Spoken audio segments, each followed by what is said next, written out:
If you're someone who goes directly under the ball pops up into the air, this is great for you. If you ever top the driver, this is great for you. Or even if you just don't hit the middle, you're a bit higher or a bit low, this is a great drill for you. We're actually looking to move a little bit forward and down.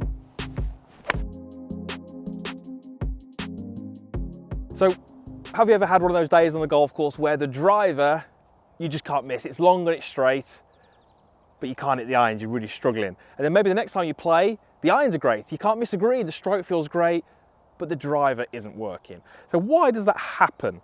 Well, it's all to do with what I like to call the swing circle. Now the swing circle is effectively the shape that the club head makes around your body, and we're specifically looking at the bottom part of that circle. So we'll call it from sort of waist high through to waist high, and we can sort of visualize that as a circle. Now, where that circle is relative to the ground is everything in golf. It can make the difference between a great round and a terrible round. It makes the difference between a great player and a poor player. Understanding it, which we're going to do in this video, and training it is only going to help your game. So with a driver, what should that circle do relative to the ground? Well, if I just tee this ball up a little bit higher, that circle or that club head should never contact the ground.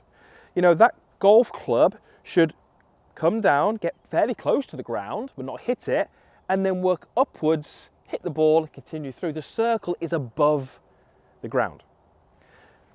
What happens if you hit your drive, great drive down the fairway, and you've got a 7-iron into the green? Well, suddenly that circle has to completely change. That 7-iron is not going to work if your circle never touches the ground. With a 7-iron, your circle actually has to move forwards, and it has to go underground. We see all the best players where their golf club comes down, it strikes the ball, and then their circle continues to go into the ground, underground, and then up. So within 5 minutes, I have to make a swing where my circle is above the ground, and then my circle is forward and underground. That's a big challenge, that's a big task, and that's why we get this so wrong, because we develop this really nice circle with the driver, doesn't work with the irons. If we look at a 3-wood, we have to get something that sits right in between that, where the circle rests on the ground. So let's run you through 3 drills that can help you train how to do this better. So drill 1 is with the driver, and it's a really simple one that you can do. I've got 2 tees set in the ground.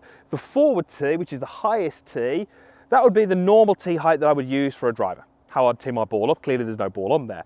What I've then done is I've placed another tee behind it at around about half the height. This is now giving me a really easy and simple way of practicing this little exercise. What I'm going to do is I'm going to take my setup with the driver, and I'm going to make golf swings where I don't want my golf club to hit the ground. That should hopefully be fairly obvious with the driver, but I want to be clipping the forward or the higher tee peg out of the ground without hitting the lower tee peg. What this is really doing is it's enabling me to regulate how high off the ground my club is. An absolutely vital skill that not enough people practice. If you're someone who goes directly under the ball pops up into the air, this is great for you. If you ever top the driver, this is great for you. Or even if you just don't hit the middle, you're a bit higher or a bit low, this is a great drill for you. So, I take a setup, I go through my full routine, I'm even looking down that fairway as if I've got a ball on the tee, and I'm looking to clip that top tee out the ground.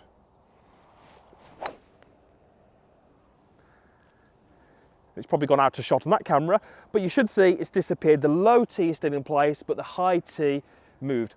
Brilliant. Exactly what I needed to do. That shows I regulated, I was able to control the height of my circle. That's perfect with a driver. So let's go through what we need to do with the 3-wood. So 3-wood, a little bit more difficult. We have to have our circle resting on the ground. We don't have a lot of margin for error. Too high, we top it, too low, we catch it heavy, or we get that super low ball flight. So 3-wood, really difficult club to hit from the ground, but we can adapt that first little exercise. All we're going to do is we're going to take that tee, which you can see there, that was the lower tee, and I'm going to pop it right into the ground, almost as if it's not protruding from the golf club at all. What I have to do with my 3-wood in order to hit those beautiful shots from the fairway, it's a little bit easier from the tee, is I effectively have to get the sole of my golf club. So on mine it says Sim 2, I have to get the sole of that golf club to basically land on the ground where that ball is. Or in this case, where that tee is. The key thing here is our circle is resting on the ground. That's how we have to play 3-wood. A little bit downward is fine, but if we can work towards level, that's going to give us the best option. This is a much more difficult exercise, but very similar to that first one. I'm going to take an address, I'm going to take my setup, and I'm going to make a swing, and I'm going to try and clip that tee.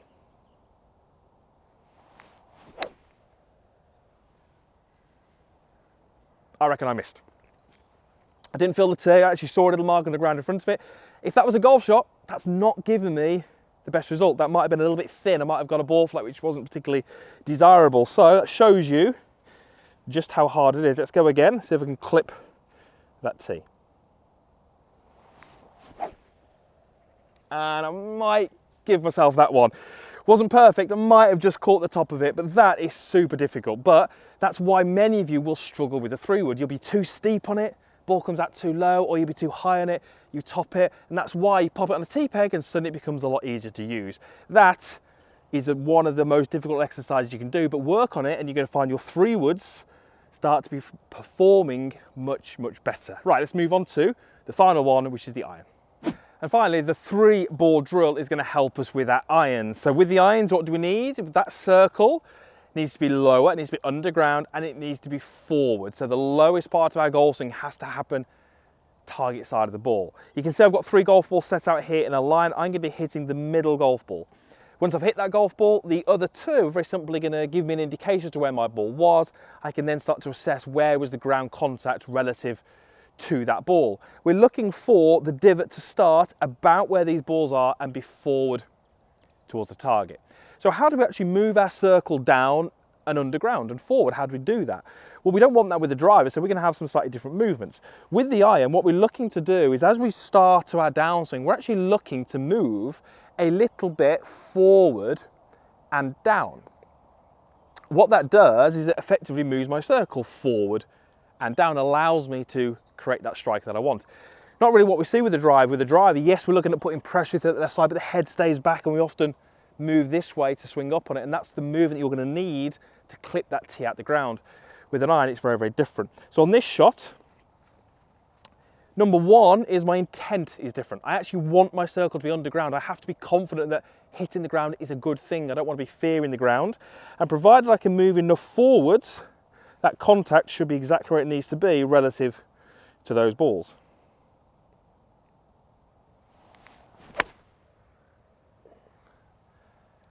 So there's the strike I needed.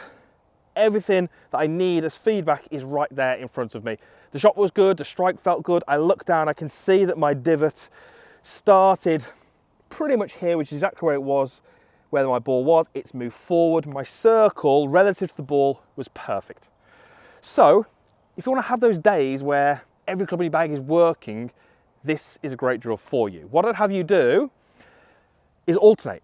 Driver, hit that peg at the ground, go to 3-wood, go to iron, back to driver, because that's what the golf course does to you. It challenges you, it asks you to hit a driver, then an iron, then a putt, then a different club and another club again. The driving range, if we just stick with one club over and over and over, can give us a full sense of consistency. So, 3 drills to get your driver, your fairwoods and your irons working better next time you play. Hope that helps. Hope you can put it into practice next time you play, and I hope it results in some lower scores for you. Thanks for watching. Hopefully we'll see you back here again very, very soon.